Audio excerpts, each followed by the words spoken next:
जय हिंद। आज हम कक्षा 7 के विषय विज्ञान का चैप्टर 6 करने जा रहे हैं। तो आइए इसको स्टार्ट करते हैं। उससे पहले अगर आप हमारे चैनल पर न्यू आए तो सब्सक्राइब जरूर करें, और जो विषय का 6 से लेकर 10 तक जिस भी विषय का आपको वीडियो चाहिए कमेंट में ज़रूर बताएं।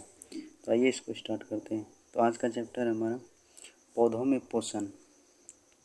पोषण देखिए, जिस तरह जीवित रहने के लिए व्यक्ति हम लोग को जो भोजन की ज़रूरत होता है, इसी तरह उस पेड़ पौधे को भी पोषण की आवश्यकता होता है। जैसे यहाँ पे ये बोल रहा है, जीवों को जीवित रहने के लिए जीवित संबंधित अनेक क्रियाएं करनी पड़ती हैं। इसके लिए ऊर्जा की ज़रूरत होती है, जो पोषक तत्वों से प्राप्त होता है। मतलब जीने के लिए क्या जरूरी है? ऊर्जा, जो पोषक तत्वों से प्राप्त होता है। जैसे कि हमने पिछली कक्षाओं में जान चुके हैं कि कार्बोहाइड्रेट, प्रोटीन, वसा, लवक एवं विटामिन पोषक तत्व है। कौन कौन सा है? कार्बोहाइड्रेट है, प्रोटीन है, वसा है, खनिज, लवण एवं विटामिन पोषक तत्व है। ठीक, भोजन के इन पोषक तत्वों में से सभी जीव, पेड़ पौधे अपनी ऊर्जा संबंधी आवश्यकताएं पूरी करते हैं। पोषक सभी जीवों के लिए विकास, वृद्धि तथा अन्य प्रतिक्रियाओं के लिए जरूरी है। मतलब पोषक जो है जीवित रहने के लिए, विकास के लिए, वृद्धि के लिए पौधे में पोषण जरूरी है। जिस तरह के जीव में भोजन जरूरी है, इसलिए न्यूट्रिशन क्या है? प्लांट में न्यूट्रिशन बहुत ही जरूरी है, पोषण। जैसे देखिए यहाँ पे ईशान जानना चाहता है कि क्या सभी जीवों में पोषण की आवश्यकता होती है? क्या इनके लिए भोजन बनाते हैं? सभी भोजन बनाते हैं? जरूर बनाए। अगर वो भोजन नहीं बनेगा तो प्लांट में पोषण नहीं मिलेगा तो वो जीवित भी नहीं रह सकता है। नेक्स्ट है हमारा पौधों में पोषण। क्या पढ़ना है? पौधों में पोषण। अब सभी जीवों को पोषक की ज़रूरत होता है। क्या होता है? पोषण की ज़रूरत होता है।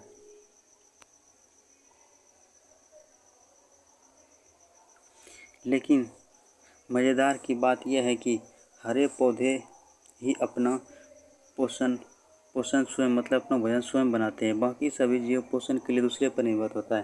जैसे हम सब दूसरे पर निर्भर है, पेड़ पौधे पर निर्भर रहता है, क्योंकि उसी से हमें भोजन प्राप्त होता है। हम सब अपने भोजन के लिए पेड़ पौधे पर निर्भर होता है। फिर हम रसोई घर में प्रतिदिन क्यों बनाते हैं? देखिए, जीवों के बनावट, स्वभाव और बसा स्थान के अनुसार अपने भोजन की प्राप्ति और उपयोग के तरीके अलग अलग भी हो सकते हैं। मतलब हम सब तो वहाँ पे बना लेते हैं रसोई में, लेकिन पौधा सब अपना अलग बनाता है। मतलब पौधा सब के लिए रसोई दूसरे टाइप का होता है। जैसे वो प्रकाश संश्लेषण से भोजन बनाता है। पौधों में पोषण की विधियाँ देखिए अब कैसे वो भोजन बनाता है। हरे पौधे अपना पोषण स्वयं करते हैं। मतलब दूसरे पर मतलब ज़्यादा जाना नहीं पड़ता। ऑटोट्रोपिज्म होता है, स्वपोषी होता है, अर्थात भोजन बनाते हैं। लेकिन पौधे ऐसा क्या करते हैं क्या करता है? स्वयं वो बना लेता है। मतलब दूसरे पर निर्भर नहीं होना पड़ता है, अब स्वतः बना लेता है। इनमें ऐसा क्या होता है जो भोजन बनाने में मदद करता है? पौधे भोजन कहाँ बनाते हैं? क्या पौधे में कोई रसोई घर होता है? जैसे कि हमारे भोजन के लिए कच्ची सामग्री इकट्ठी करते हैं, वैसे ही पौधे भी ज़रूरत होती है। पौधे इन्हें कहाँ से प्राप्त करता है? इसे पोषक तत्व जो भोजन बनाता है उसके बारे में जानेंगे।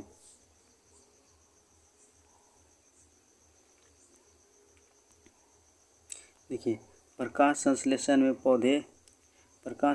में पौधे में भोजन का निर्माण की प्रक्रिया। मतलब प्रकाश संश्लेषण में पौधे के भोजन निर्माण करने की उसका प्रक्रिया देखेंगे। मतलब कैसे वो भोजन सब बनाता है।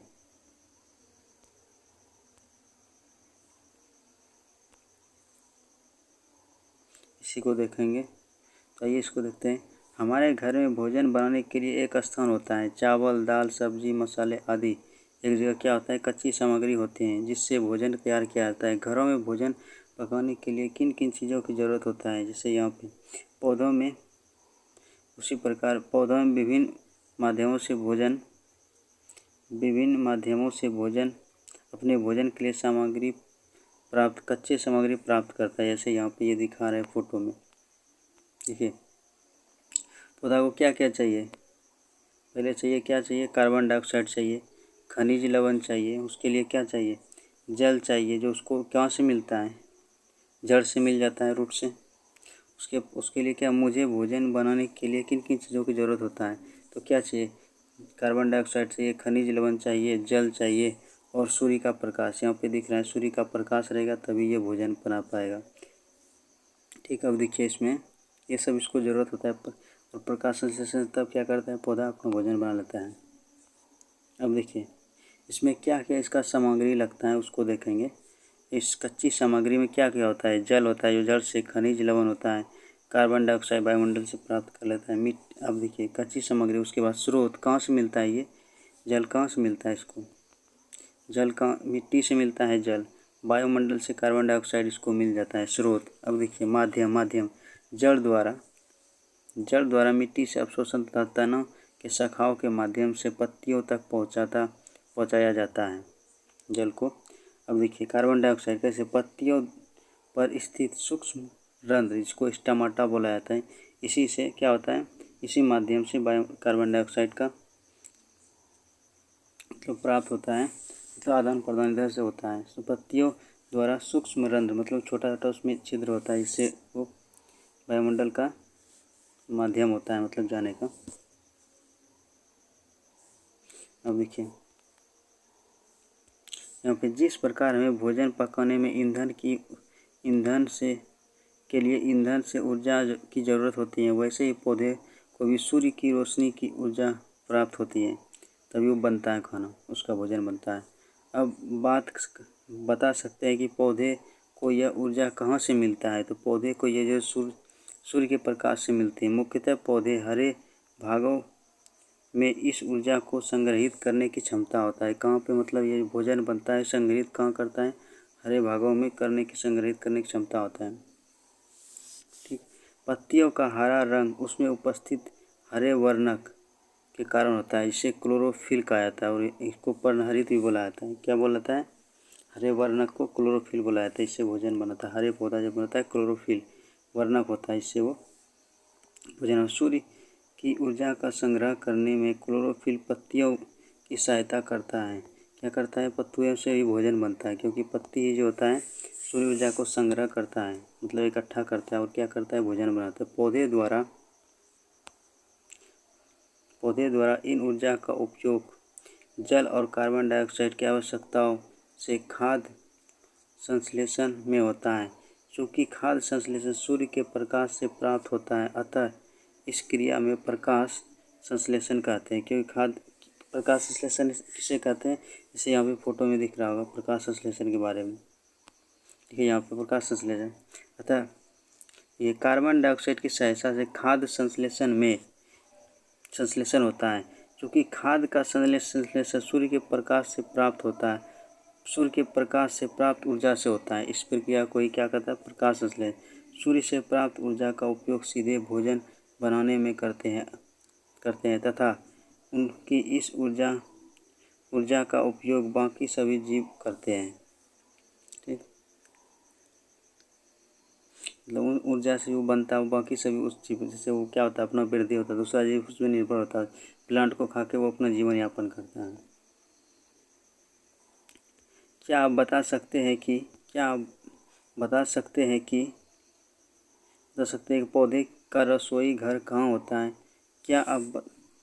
क्या आप अब भी कहेंगे कि हम अपना भोजन बनाते हैं? अब देखिए यहाँ पे प्रकाश संश्लेषण की कहानी, इसको पढ़ना है। प्रकाश संश्लेषण की कहानी, कभी मिट्टी कभी पानी, इसको पढ़ना है हमको। क्या पढ़ना है, प्रकाश संश्लेषण की कहानी, कभी मिट्टी कभी पानी, उसको पढ़ते हैं। ये क्या बताना चाह रहा है, ये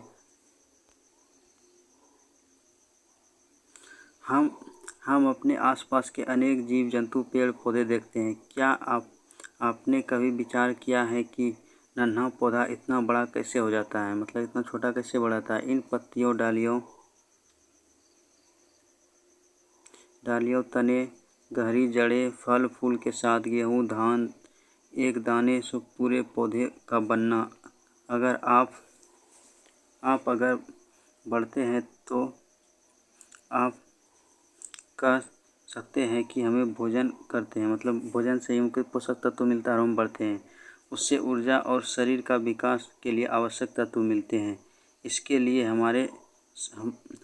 लिए हमारे पास भोजन ग्रहण करने के तरीका, उससे उपयोगी पदार्थों को संश्लेषण के लिए आवश्यक अंग हैं। क्या यह पौधों के लिए भी सच है?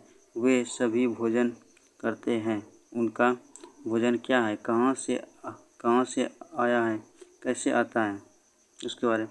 प्राचीन काल से ही ऐसे प्रश्न लोगों के उद्वेलित करते रहे हैं। महान दार्शनिक और विद्वान अरस्तु का मानना है कि पौधे सड़ी गली चीज़ों को अवशोषण कर बढ़ते हैं। क्या करता है? सड़ी गली चीज़ों का अवशोषण कर देता है। अरस्तु के विचार का अनुभवों पर आधारित था कि इसके पीछे पीछे तकाधार तो लगता है, लेकिन वर्तमान समय में जैसे वैज्ञानिक का प्रामाणिकता नहीं थी। आज से लगभग 350 वर्ष पूर्व 1648 में बेल्जियम के वैज्ञानिक जॉन बैप्टिस्ट ने, क्या नाम था उसका, जॉन बैप्टिस्ट हेलमोंट ने, क्या नाम था, जॉन बैप्टिस्ट हेलमोंट ने इस दिशा में पहला प्रयोग किया। क्या हेलमोंट ने क्या किया? इन्हें एक बड़े गमले में 90 किलोग्राम मिट्टी लिया। 90 किलोग्राम मिट्टी लिया। उसमें 2.268 किलोग्राम के बिलो, जिससे कि क्रिकेट का बैट बनता है, बिलो से क्या बनता है, बल्ला बनता है जो खेलता है मैच, के पौधे को लगाया। उसने सुनिश्चित किया कि गमले मिट्टी में हवा के अतिरिक्त कोई अन्य चीज़ यहाँ तक कि धूल कण भी ना जा सके, मतलब ऐसा वो प्रबंध किया। पौधे को उसके आंसू जल और वर्षा जल से सींचा। आंसू जल मतलब शुद्ध होता है, वर्षा जल भी शुद्ध होता है। लगभग 5 साल चले प्रयोग के बाद जब हेलमोंट ने पौधे और मिट्टी की वजन किया तो पाया कि मिट्टी का वजन में मामूली कमी आई। मतलब 90 किलोग्राम मिट्टी अब कितना हो गया, 89.944 किलो की गिरा हुआ, मतलब थोड़ा सा उसमें कमी है। जबकि पौधा का वजन कितना हो गया, 2 पॉइंट इतना था, लेकिन अब कितना हो गया, इतना बढ़ गया, किग्रा आ गया था। क्या अब आप कहेंगे कि पौधे की वृद्धि और विकास के लिए संबंधित चीज़ों मिट्टी से मिलती हैं? अगर ऐसा होता तो मिट्टी का वजन में काफ़ी कमी होता है, लेकिन ऐसा नहीं। लेकिन क्या नहीं होता है? लेकिन क्योंकि ये प्रकाश संश्लेषण अपना भोजन बनाता है। मिट्टी से सिर्फ क्या लेता है, वो जल लेता है। हेलमोंट का निष्कर्ष था कि पौधे में वृद्धि में जल की एक महत्वपूर्ण भूमिका है। हाँ, जल तो जरूर है, तभी तो प्रकाश संश्लेषण होगा जो मिट्टी से प्राप्त होता है। नेक्स्ट देखिए, नेक्स्ट है लगभग 125 वर्षों के बाद 1771 में जोसेफ प्रिस्टल, जिसने ऑक्सीजन का खोज किया था, बताए थे ना, जोसेफ प्रिस्टल ने नामक वैज्ञानिक ने एक प्रयोग किया कि यद्यपि उनका उपयोग पौधों के वृद्धि और विकास से संबंधित नहीं था, वह हवा में उपस्थित गैस के बारे में जानना चाहते थे, जब तक ऑक्सीजन, कार्बन डाइऑक्साइड आदि के बारे में कोई जानकारी नहीं था। प्रिस्टले ने 3 प्रयोग किया। पहले में जलती मोमबत्ती और उस पर जार रखने पर वह कुछ देर में बुझ गई। दूसरे में चूहे के बीकर से ढकने पर पाया कि चूहा कुछ देर बाद बेचैन हो गया।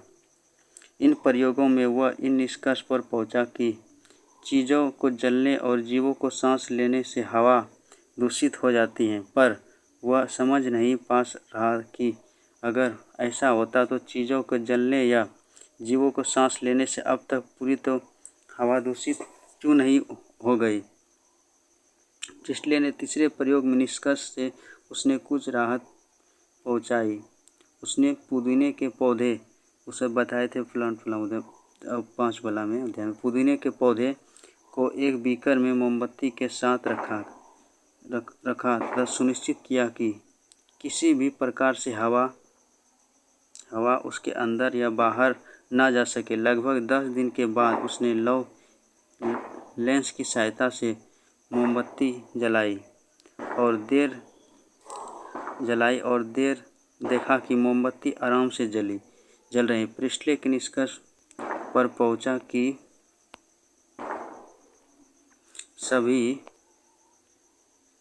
सभी हरे पौधे में हवा को शुद्ध करने की क्षमता होता है, जरूर होता है, क्योंकि वो क्या करता है, कार्बन डाइऑक्साइड ग्रहण करता है, ऑक्सीजन छोड़ता है। हम सब क्या करते हैं, ऑक्सीजन लेते हैं, कार्बन डाइऑक्साइड छोड़ते हैं। जब पौधा लेता है तो उसमें जब पुदीना का पौधा उसमें रखा तो क्या करता, ऑक्सीजन को शुद्ध कर दिया, तो जिससे वो जलने लगा, कार्बन डाइऑक्साइड को प्यूरिफाई करके। प्रिस्टले का यह प्रयोग आगे की खोज के लिए एक मील का पत्थर साबित हुआ। जॉन इनगेनहोज, क्या नाम था, इनगेनहोज ने प्रिस्टले की खोज को आगे बढ़ाते हुए यह निष्कर्ष निकाला कि पौधे के हरे भाग, खासकर पत्तियों, हवा को शुद्ध करती हैं। साथ ही शुद्ध करने की प्रक्रिया तभी होती है जब उन्हें पर्याप्त प्रकाश मिले। प्रकाश की अनुपस्थिति में पौधे भी हवा को दूषित करते हैं। मतलब जब प्रकाश उपस्थित रहे तब वो कार्बन डाइऑक्साइड, मतलब प्रकाश से अभिक्रिया होगा और शुद्ध होगा। दूसरे निष्कर्ष, क्या ठीक ऐसा नहीं है जैसे हमारे द्वारा श्वसन में होता है? यद्यपि इन महान वैज्ञानिकों ने अपने निष्कर्ष से पौधे के पोषण या प्रकाश संश्लेषण के बारे में बहुत साफ तो स्पष्ट नहीं किया, लेकिन इन प्रयोगों के निष्कर्ष को मिलाकर देखें तो स्पष्ट होता है कि प्रकाश संश्लेषण की प्रक्रिया की खोज को दिशा देने में इनका भूमिका अति महत्वपूर्ण रही है। प्रिस्टले के प्रयोग ने ऑक्सीजन की खोज को दिशा दी। बाद में ऑक्सीजन नहीं, प्रिस्टले खोज किया। बात पता कीजिए कि ऑक्सीजन की खोज कैसे हुई। अगर हम हेलमोंट, प्रिस्टले और इनगेनहोज के निष्कर्षों को एक साथ मिलाकर देखें तो निष्कर्ष हमारे सामने आता है कि पहला, हरे पौधे जल और कार्बन डाइऑक्साइड दूषित हवा, जैसा कि प्रिस्टले ने बताया, का प्रयोग अपना भोजन बनाने में करते हैं। क्या करता है, हरे पौधा में जल और कार्बन डाइऑक्साइड बनाने में करता है इसका उपयोग। दूसरा प्रक्रिया प्रकाश की उपस्थिति में होती है और ना आश्चर्य की बात कि पौधे हवा और पानी से अपना पोषण करते हैं। मतलब हवा, पानी, सूर्य प्रकाश से अपना पोषण करते हैं। अब नेक्स्ट है ये, इसको प्रकाश संश्लेषण को हमको समझाना। प्रकाश संश्लेषण, फोटोट्रॉपिज्म, क्या पढ़ना, प्रकाश संश्लेषण क्या उसको पढ़ना है। हमने देखा कि प्रकाश संश्लेषण के लिए chlorophyll, Surya Prakash, carbon dioxide और जल की आवश्यकता होता है। पत्तियों की क्लोरोफिल वाली कोशिकाओं सूर्य के प्रकाश से आने वाली ऊर्जा की सहायता से कार्बन डाइऑक्साइड एवं जल की उपयोग कर कार्बोहाइड्रेट का संश्लेषण करती हैं। साथ ही इस प्रक्रिया में ऑक्सीजन मुक्त होता है। इस प्रक्रिया में भिन्न समीकरण समझाते हैं। जैसे देखिए, कार्बन डाइऑक्साइड CO2 जल के साथ जल देने पर, सूर्य प्रकाश उपस्थिति में और क्लोरोफिल रहने पर यह विक्रिया कर कार्बोहाइड्रेट C6H12O6, ये किसका सूत्र है, ग्लूकोज का है। कार्बोहाइड्रेट और ऑक्सीजन जल बनाता है। इसमें याद रखिएगा, कार्बन डाइऑक्साइड और जल के उपस्थिति में सूर्य प्रकाश, जब क्लोरोफिल की उपस्थिति में सूर्य प्रकाश अभिक्रिया करता है, क्या बनता है, कार्बोहाइड्रेट और क्या बनता है, ऑक्सीजन बनता है। जिससे हमें पौधा सब कार्बन डाइऑक्साइड ग्रहण करता है, ऑक्सीजन छोड़ता है, और हम सब क्या लेते हैं, ऑक्सीजन लेते हैं और कार्बन डाइऑक्साइड छोड़ते हैं जो पौधा लेता है। तभी हम सब पृथ्वी पर जीवन का संभव हो रहा है। अब नेक्स्ट देखिए, इसमें प्रकाश संश्लेषण के उत्पाद क्या क्या बनता है, इसमें ध्यान दीजिए। उत्पाद कार्बोहाइड्रेट और ऑक्सीजन बनता है। उत्पाद क्या होता है? प्रकाश संश्लेषण कार्बोहाइड्रेट। इस प्रक्रिया द्वारा कार्बोहाइड्रेट का उपयोग या तो कोशिकाओं द्वारा तुरंत होता है, मतलब इस प्रक्रिया में जब प्रकाश संश्लेषण होता है तो कार्बोहाइड्रेट जो उत्पाद होता है तो इसका या तो कोशिका तुरंत मतलब उसका कोशिकाओं द्वारा तुरंत होता है, या वह अघुलनशील मंड स्टार्च के रूप में संग्रहित करता है। देखिए फिर से, इस प्रक्रिया द्वारा बने कार्बोहाइड्रेट का उपयोग या तो कोशिकाएं द्वारा तुरंत होता है या वो अघुलनशील मंड स्टार्च बोला जाता है के रूप में संग्रहित होता है। अगर नहीं हो पाया तुरंत यूज तो क्या होता है? मंड स्टार्च संग्रहित रहता है। कुछ कार्बोहाइड्रेट वसा और प्रोटीन के संश्लेषण में भी काम आता है। इस प्रक्रिया में मुक्त ऑक्सीजन पत्तियों से रंध्र के माध्यम से वायुमंडल में पहुंच जाता है और क्या होता है? हम सब सांस ले पाते हैं। प्रकाश संश्लेषण का महत्व क्या है? देखिए, जीव प्रत्यक्ष या परोक्ष मतलब एक प्रत्यक्ष मतलब जो सत्यता और परोक्ष मतलब जो नहीं दिख रहा है, मतलब किसी न किसी वजह से। देखिए, जीव प्रत्यक्ष या परोक्ष रूप से भोजन के लिए पौधे द्वारा ही निर्मित भोजन पर निर्भर होता है। मतलब या तो प्रत्यक्ष रूप से या तो परोक्ष रूप से, मतलब किसी न किसी तरीके से हम किस पे निर्भर हैं? मतलब पौधे पर ही निर्भर है हम लोग भोजन के लिए। शाकाहारी जीव भोजन के लिए पौधे पर निर्भर होता है। मांसाहारी जीव दूसरे जीवों पर निर्भर होता है जो अपने भोजन पौधे पर निर्भर करता है। जैसे देखिए, ग्रास हॉपर ने किसको खाता है? ग्रास हॉपर ने। जैसे देखिए, हिरन खाता है घास और हिरन को खाता है बाघ, तो निर्भर है ना, भोजन के लिए पौधे निर्भर होता है। सर्वाहारी जीवों जंतुओं पौधे और जंतु दोनों, सर्वाहारी होता है वो दोनों खाता है, जंतुओं दोनों को निर्भर करते हैं। इस प्रकार सभी अपनी ऊर्जा संबंधी ज़रूरतों के लिए पौधे पर निर्भर करते हैं। और पौधे अपनी ऊर्जा कहाँ से प्राप्त करते हैं? तो पौधे अपनी ऊर्जा कहाँ? सूर्य प्रकाश को पश्चिम प्रकाश संश्लेषण करता है। अंततः हमें जो ऊर्जा प्राप्त होती है उनका मूल स्रोत क्या है? सूर्य है। अगर सूर्य नहीं रहेगा तो क्या हो जाएगा? प्रकाश संश्लेषण नहीं कर पाएगा। ऑक्सीजन। अब ऑक्सीजन देखते हैं। यहाँ पे देखिए, ये क्या? ऑक्सीजन। श्वसन हेतु सभी जीवों के लिए ऑक्सीजन अति आवश्यक है। ऑक्सीजन नहीं रहेगा तो क्या होगा? सांस ले पाएंगे हम सब? नहीं ले पाएंगे। जहाँ की पेड़ पौधे भी ऑक्सीजन का उपयोग श्वसन के लिए करते हैं।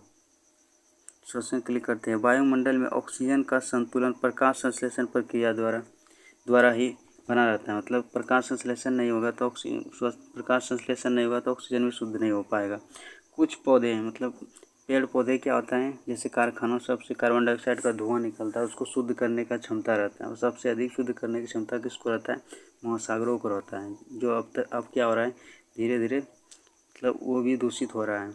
कुछ पौधे की पत्तियां हरी ना होकर गहरी लाल, बैंगनी, भूरी रंग की होती हैं। इन पत्तियों में क्लोरोफिल होता है, मतलब भूरी रंग पर क्लोरोफिल है, लेकिन इनका रंग दूसरे रंग वर्णकों के कारण छुप जाता है। क्या होता है? इनका रंग दूसरे रंग के वर्णों को छुप जाता है। अतः इन रंगीन पत्तियों द्वारा भी प्रकाश संश्लेषण होता है। मतलब दूसरा रंग हो जाने से उसको दिक्कत नहीं है, लेकिन उसमें भी प्रकाश संश्लेषण होता है। केवल पीले धब्बे वाले पत्तियों में ही पीले धब्बे वाले पत्तियों के पीले भाग में क्लोरोफिल नहीं होता है। और उधर सब में क्या होता है? कुछ में मतलब दूसरा कलर होने के बाद भी उसमें क्या होता है? क्लोरोफिल पाया जाता है और प्रकाश संश्लेषण कर लेता है। लेकिन पीले धब्बे वाले पत्तियों जो होता है, लीव्स जो होता है, भाग में कोई भी क्लोरोफिल नहीं होता है। अगर क्लोरोफिल नहीं होगा तो वो प्रकाश संश्लेषण नहीं कर पाएगा। आमना अपने विद्यालय के पास उगे नागफनी से कैक्टस भी कहा जाता है के बारे में जानना चाहते हैं। इनमें पत्तियां तो है ही नहीं, क्या इसमें प्रकाश संश्लेषण नहीं होगा? ये जीवित कैसे हैं? मतलब प्रकाश संश्लेषण के लिए लीव्स होना जरूरी नहीं, उसका मतलब ग्रीन रहने पर भी वो क्या करता है? प्रकाश संश्लेषण कर लेता है। हरा रहने पर भी कुछ वो कर लेता है।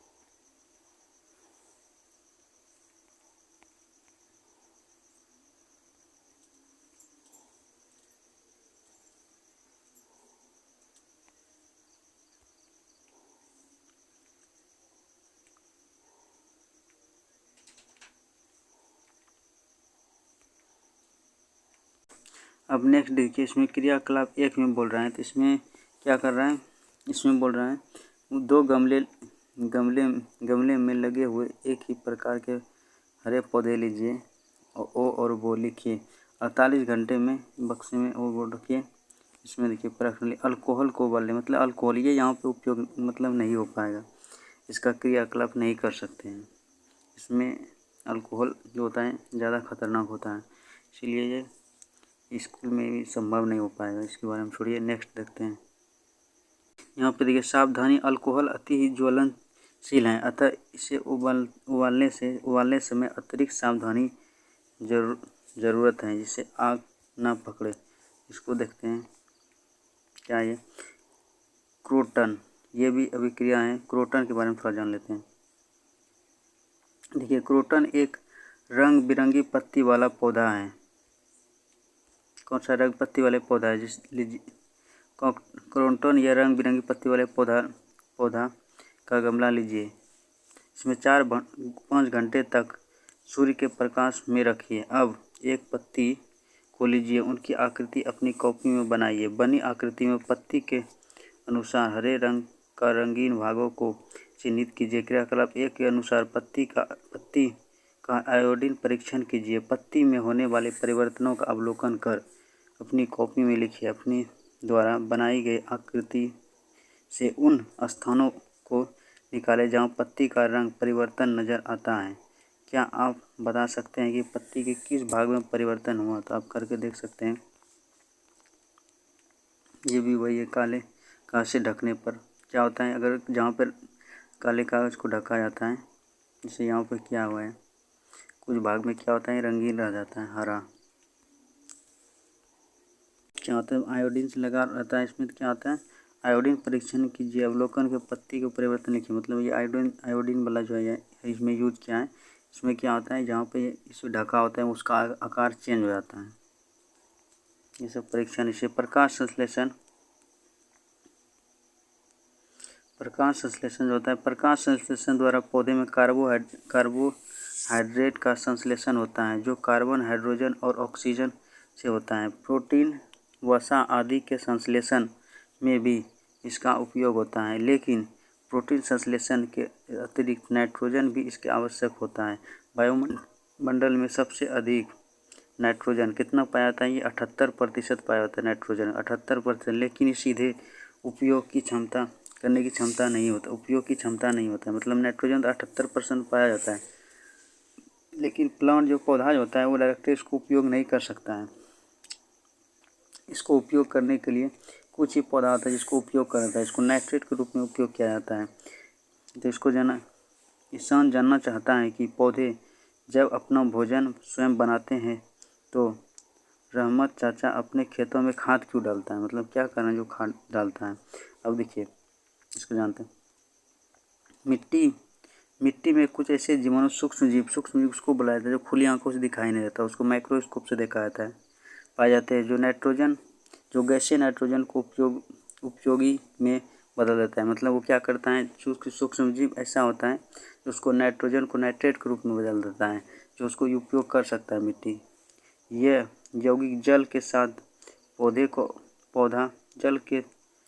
पौधे द्वारा अवशोषित किए जाते हैं। इससे पौधे की नाइट्रोजन संबंधित आवश्यकताएं पूरी हो जाती हैं। ये पौधे प्रोटीन, वसा आदि संश्लेषण में मदद करती हैं। संभवतः इसलिए किसान अपने खेतों में उर्वरक या खाद डालते हैं जिससे नाइट्रोजनी पदार्थों की प्रचुरता होता है। देखिए नाइट्रोजन जो होता है, इस नाइट्रोजन पदार्थ को अगर उपयोग कर सकता है तो राइजोबियम जीवाणु होता है जो दलहनी पौधे के जड़ में पाया जाता है।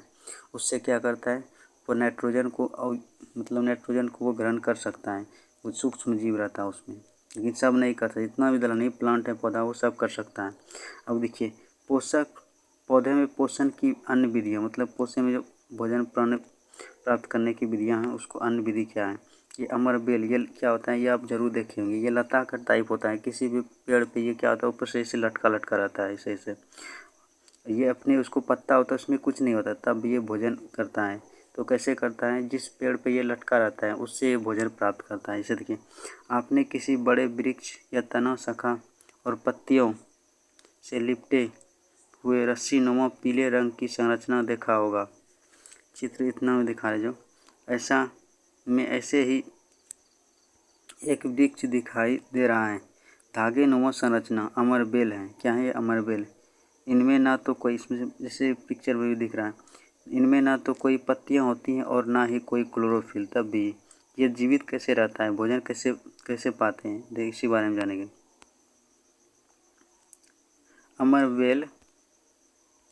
अमरबेल अपना भोजन उसी पौधे से प्राप्त करता है, इसमें ये लिपटे रहता है। क्या करता है? इसमें लिपटा रहता है, उसी से प्राप्त करता है।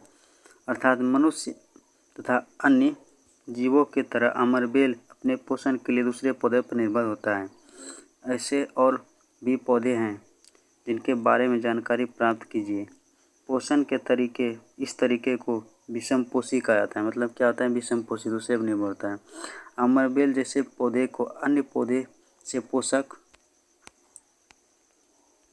प्राप्त करना ही परजीवी कहलाता है। क्या कहलाता है? अमरबेल जब दूसरे से भोजन प्राप्त कर उसको क्या बोला जाता है? परजीवी बोला जाता है। जिस पौधे से ये पोषण प्राप्त करते हैं उसे क्या बोलता है? परपोषी कहा जाता है। क्या बोला जाता है? परपोषी। मतलब जिस पे भोजन प्राप्त कर परजीवी, और इससे भोजन प्राप्त करता है, जिस पौधे से पोषण प्राप्त करता है उसको क्या बोला जाता है? परपोषी बोला जाता है। ठीक। हम लोग भी अपने भोजन के लिए पौधों पर निर्भर होता है। तो क्या हम भी परजीवी हुए? वस्तुतः परजीवी वैसे जीव होता है जो अपना पूरा आंशिक जीवन चक्र किसी दूसरे जीव के साथ बिताते हैं। परजीवी में क्या होता है? दूसरे जीव के साथ, मतलब हमेशा साथ, लेकिन हम सब हमेशा वृक्ष के साथ रहते हैं क्या? नहीं रहते हैं। इसलिए हम सब परपोषी हो जाएंगे, ना कि परजीवी। दूसरे जीव के साथ बिताते हुए सीधे अपना भोजन उससे प्राप्त करते हैं। आमतौर पर ये जिससे अपना पोषण करते हैं उन्हें हानि ही पहुंचाते हैं। क्या करता है उसको? क्योंकि उसके हिस्से का भोजन ये मतलब कर लेता है तो उसको हानि पहुंचाता है। अब पढ़ेंगे क्या? अब पढ़ेंगे घटपर्णी का पौधा। इसको कीट भक्षी बोला जाता है क्योंकि ये जो दिख रहा है ये मुड़ा इसका पत्ती का ही भाग है। जब इसमें कोई भी अगर कीड़ा मकोड़ा या कोई छोटा कीट पतंग जाता है तो क्या होता है? इसको ये ऑब्जर्व, ये बंद हो जाता है इसे, और ये क्या कर देता है? इसको कीट भक्षी बोला जाता है। ये कीट को मार के ये खा जाता है। इसको बोला घटपर्णी पौधा बोला जाता है। आपने जानकर आश्चर्य होगा कि कुछ पौधे ऐसे भी होते हैं जो जंतुओं का भक्षण करता है, मतलब उसको मार के खा जाता है। ऐसे ही एक पौधा घटपर्णी जो चित्र से इसमें दिखाया गया, वास्तव में इसमें घड़े जैसी संरचना, इनकी पत्ती का ही रूपांतरित, मतलब पत्ती से ये बना है। पत्ती का रूपांतरित भाग इसका ढक्कन बनाता है। घड़े के अंदर नीचे की ओर लटके रेंगदार संरचनाएं होती हैं। जब कोई कीट इसके अंदर प्रवेश करता है तो रो में ये फंस जाता है। क्या होता है? इसमें फंस जाता है और बाहर नहीं निकल पाता है। घड़े में पाचक रस होता है। मतलब कौन सा? पाचक एंजाइम होता है जिसको कीटों को पाचन हो जाता है। ऐसे पौधे को कीट भक्षी पौधे कहते हैं, जैसे विंस फ्लाई ट्रैप, सनड्यूस भी ऐसे ही कीट भक्षी पौधा है। कौन कौन सा है? विंस फ्लाई ट्रैप और सनड्यूस भी ऐसे घटपर्णी। एक घटपर्णी हो गया। तो ये सब क्या है? विंस फ्लाई ट्रैप और सनड्यूस, ये सब क्या है? कीट पक्षी पौधा है। अब नेक्स्ट देखते हैं। कुछ पौधे कीट भक्षी होते हैं। क्या ऐसे संभव है कि उन्हें सभी आवश्यक पोषक तत्व मिट्टी से नहीं मिल पाते हैं, इसलिए वे ऐसा करते हो? अब देखेंगे मृतोपजीवी क्या होता है। मृतोपजीवी को पढ़ेंगे। क्या होता है मृतोपजीवी? देखिए, बरसात के दिनों में अपने आसपास गोबर या कूड़े के ढेर, वृक्षों की छाल, टहनियों आदि पर अक्सर छत जैसी संरचना होता है, छता बोलता है इसको, होती हैं। ये सब क्या छोटा सा जीव होती हैं। आप इन्हें किन नामों से जानते हैं, आप पता कीजिए। कुकुरमुत्ता बोलता है छत्ता को, गोबर छत्ता बोलता है आदि। ये संरचनाओं कवक या फंजाई कहलाता है। ये छोटे छोटे जीव होते हैं। इनमें ना तो कोई क्लोरोफिल होता है और ना ही क्लोरोफिल रहेगा तो उसका रंग हरा होगा, और ना ही भोजन ग्रहण करने की कोई सुव्यवस्थित प्रणाली होता है। तब ये जीवित कैसे होता है, इसके पोषण कैसे होता है, मतलब ये कैसे पोषण मिलता है जो जीवित रहता है। ये मृत या सड़ी गली वस्तुओं को सतह पर ही पाचक रसों का स्राव करते हैं। क्या होता है, जिस पे जहाँ पे ये मरा रहता है, मतलब सड़ा गला चीज़, वहीं पे पाचक रसों का स्राव करता है, जो पोषण तत्वों के विलयन में बदल देता है। क्या कहते हैं, पोषक तत्व का सॉल्यूशन में बदल देता है, जो तत्व विलयन के माध्यम से ग्रहण कर लेता है। मतलब क्या होता है, विलयन के माध्यम में ग्रहण कर लेता है। इस प्रकार पोषक को मृत जीवी कहा जाता है। क्या कहलाता है, इस प्रकार के क्या बोला था, इस प्रकार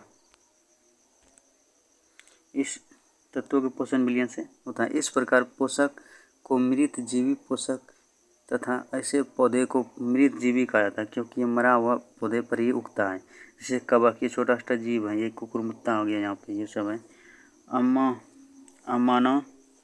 आमना की मम्मी उसे अचार मुरब्बे को भीगे हाथों से छूने को मना करते हैं। मतलब ऐसा क्यों करता है, मतलब भीगे हाथों से नहीं छूना चाहिए, क्योंकि वो बैक्टीरिया का प्रकोप जो होता है, छोटा जीव उसमें पनपने का, क्योंकि पानी की उपस्थिति में क्या होता है, वो मतलब जल्दी पनपने लगता है, इसीलिए उसको छूने से मना करता है पानी से।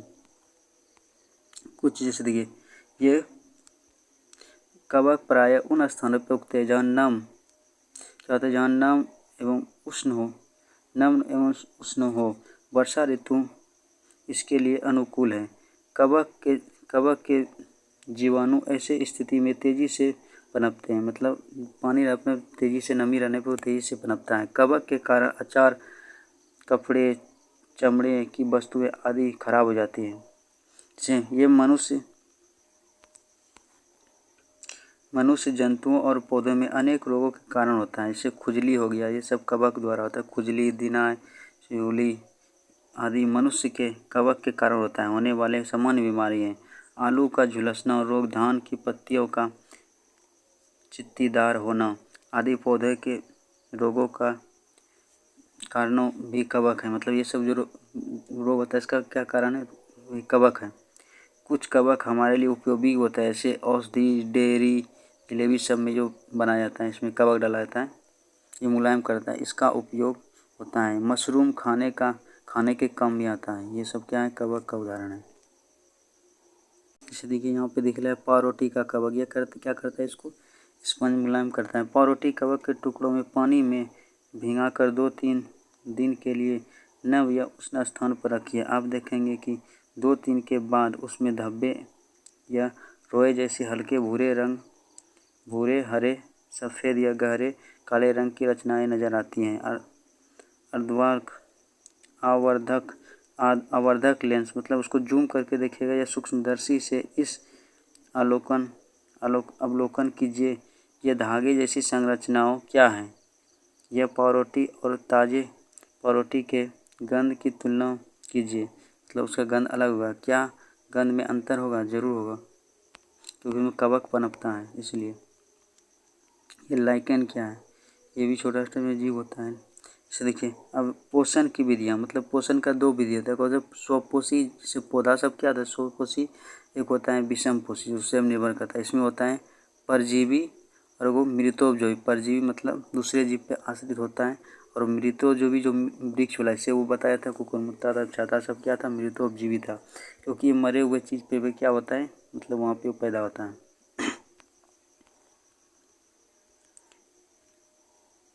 कभी कभी 2 जीव एक साथ रहते हैं, आपस में आवास और पोषण को बांटते हैं। यह एक दूसरे को लाभ पहुंचाते हैं। जैसे लाइकेन और शैवाल कवक के बीच ऐसा संबंध है। मतलब लाइकेन और शैवाल मिलकर क्या बनता है, कवक के बीच ऐसा संबंध है। शैवाल में क्लोरोफिल होता है, वह अपना भोजन स्वयं बनाते हैं। कवक दूसरे से पोषण प्राप्त करते हैं। बदले में शैवाल को जल, पोषक तत्व और रहने का स्थान उपलब्ध कराता है। इसीलिए क्या बोलता है उसको, लाइकेन और शैवाल के बीच का संबंध बोला जाता है। इस प्रकार उपलब्ध कराता है। इस प्रकार संबंध को सहजीवी क्या कहा जाता है, क्या कहता है, सहजीवी। मतलब दो जीव मिल, मतलब दोनों जीव मिल के क्या करता है उसको, मतलब अपना जीवन यापन करता है। लाइकेन और शैवाल भी होता है उसी तरह है। लाइकेन और शैवाल से मिलकर कवक लाइकेन में कवक और शैवाल का मतलब मिल के क्या बनता है, लाइकेन किसका किसका मिला हुआ, लाइकेन शैवाल और कवक से ही मिलकर बनता है। ठीक, इस प्रकार संबंध को सहजीवी संबंध कहा जाता है। राइजोबियम नामक जीवाणु दलहनी फलों के जड़ों में पाया जाता है, जो वायुमंडल से नाइट्रोजन, पहले हम बता चुके हैं। दलहनी पौधे के जड़ों में राइजोबियम नामक जीवाणु पाया जाता है, जो वायुमंडल से नाइट्रोजन को नाइट्रेट के रूप में बदल देता है। उसको उपयोग कर सकता है पौधा। नाइट्रेट के ग्रहण पौधे का उपयोग के लिए अनुकूल बनाते हैं और बदले में पौधे को इन्हें आवास और पोषक भी उपलब्ध कराता है। ये भी किसका उदाहरण है, सहजीवी का उदाहरण हो जाएगा। नेक्स्ट है हमारा मिट्टी में पोषण की पूर्ति। मतलब मिट्टी में पोषण की पूर्ति कैसे होते हैं आप जान चुके हैं।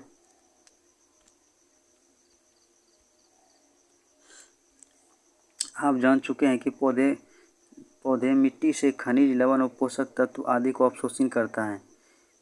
ठीक, जैसे जैसे पौधे बढ़ते हैं उसमें इन तत्वों की आवश्यकता भी बढ़ती है। दूसरे और मिट्टी में इसकी मात्रा कम होने लगता है। इस पोषक तत्व की कमी को पूरा करने के लिए किसान उसमें क्या करता है, खाद डालता है।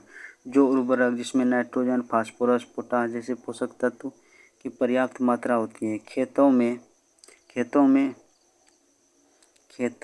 में डालते हैं ताकि क्या करें, उसका पोषक तत्व बना रहे। राइजोबियम जैसे जीवाणु बताए थे दलहनी पौधे से नाइट्रोजन संबंधित आवश्यकताओं को पूरा करते हैं। राइजोबियम जीवाणु क्या करता है, पौधे में नाइट्रोजन की आवश्यकता उसको पूरा करता है। पौधे या जीवों के सड़े गले अवशेष में भी पुनः चक्रित होकर मिट्टी पोषक तत्वों को बढ़ाने में मदद करता है। मतलब छोटा छोटा जीव जो उसमें मर जाता है तो क्या होता है, उसमें भी उसको क्या बोलता है, पोषक तत्वों को बढ़ाने में मदद करता है। वास्तव में हमें पौधे की पोषक संबंधी आवश्यकताओं को समुचित जानकारी हो तो हम न केवल पौधे को उचित ढंग से उगा सकते हैं, बल्कि उन्हें स्वस्थ रखते हुए उत्पादन को भी बढ़ा सकते हैं। ठीक, तो ये सब पोषक तत्व, मिट्टी का पोषक तत्व भी होना बहुत ज़रूरी है। तो क्या होगा, खेती अच्छा से नहीं हो पाएगा।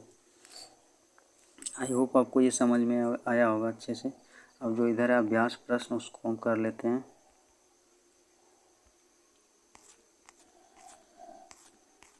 देखिए यहाँ पे ये अभ्यास प्रश्न है, इसको हम करते हैं।